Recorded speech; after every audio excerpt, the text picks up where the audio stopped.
कपिल, वाह वाह वाह, तेरे जैसा कोई नहीं। अरे देखा बहू, कपिल कितना हाजिर जवाब है, अच्छे अच्छों की बोलती बंद कर देता है। जस्सी की बहू गीता बिना कुछ कहे सिर्फ हाँ में सिर हिलाती है। जस्सी ये देख बड़ी चिढ़ जाती है। अरे तू किस दुनिया से आई है बहू? यहाँ बैठकर हम दोनों किसी का मातम नहीं बना रहे। अरे सामने कपिल शर्मा का शो चालू है और तुझे हंसी नहीं आ रही। बड़ी अजीब है तू। हंस तो रही हूँ मौजी। अरे कहाँ हंस रही है? मुझे तो नहीं दिख रहा। कैसी बहू मिली है मुझे, जब देखो मुंह में दही जमाए रहती है। अब मैंने क्या कर दिया माँ जी? और वही तो रोना है कि तू कुछ करती ही नहीं। अरे जरा दूसरों की बहुओं को देख, कुछ सीख। कैसे दिन भर अपनी सास से लड़ती झगड़ती रहती है। रोज ना सही, कम से कम हफ्ते में एक बार तो मुझसे झगड़ लिया कर। अब क्या बोलूं? अरे इससे तो अच्छा होता कि मेरा बेटा किसी गूंगी लड़की से शादी कर लेता। जस्सी पंजाबन थी, लेकिन उसकी बहू बंगालन थी। अपनी आदत के अनुसार वो बहुत कम बोलती थी। बस यही बात जस्सी को खटकती थी। दोनों का खान पान भी अलग था। ये लीजिए माँ जी, गरम गरम मच्छी करी राइस खाइए। आप भी खाइए ना आंटी जी। जस्सी और उसकी रिश्तेदार दोनों एक दूसरे का मुंह देखने लगते हैं। लो, करवा दी ना मेरी बेइज्जती। अरे ये मेरी बहन यहाँ चिकन खाने आई है और तू हमारे सामने मछली परोस रही है। मैं तुझे बिल्ली लगती हूँ क्या, जो रोज रोज मुझे मछली खिलाती है? एक बार चौंक कर तो देखिए माँ जी, ये पॉपलेट है। अरे पॉपलेट हो या ऑमलेट, मुझे नहीं खाना। अरे हटा, तंग आ गई हूँ मैं रोज रोज वही खाना खा के।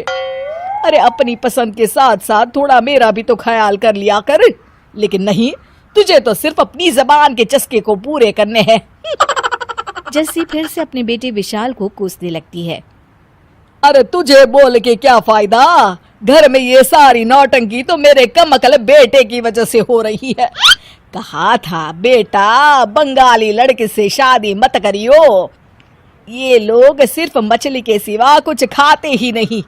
अरे हम ठहरे पंजाबी, खाने पीने के शौकीन।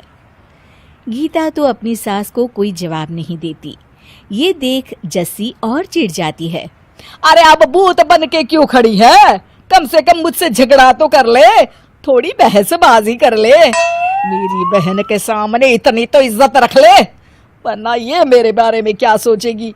मेरी बहू तो किसी काम की नहीं है। अरे अब जाने भी देना बेचारी को। अरे तू चुप कर बहन, तुझे नहीं पता, ना तो ये ढंग का खाना खिलाती है और ना ही मुझसे लड़ती है। सारा दिन मुझे तो लगता है कि मैं दीवारों से बातें कर रही हूँ। इस तरह जस्सी अपनी बहू से हमेशा नाखुश रहती थी।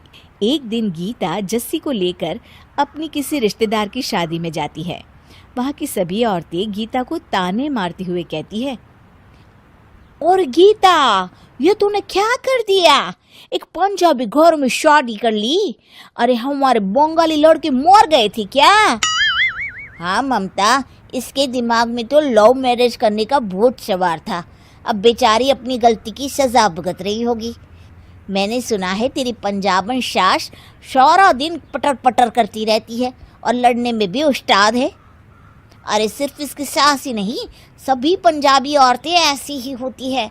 कहाँ हम बंगाली जो कम बोलना पसंद करते हैं, और कहाँ वो पंजाबी जो अब देखो कायची की तरह जबान चलाते ही रहते हैं। गीता, तू तो तंग आ गई होगी।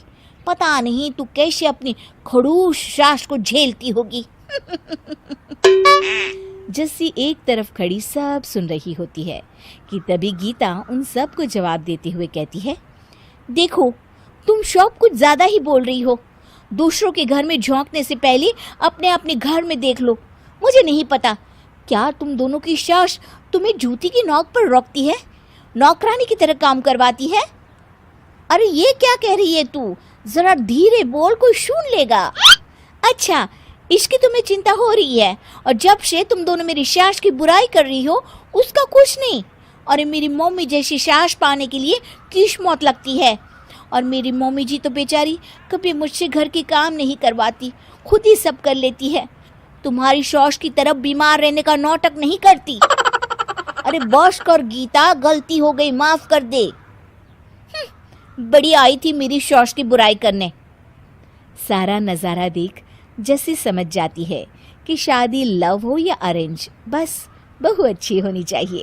अपनी बहू की नज़रों में खुद की इतनी इज्जत देख जस्सी खुशी से फूली नहीं समाती।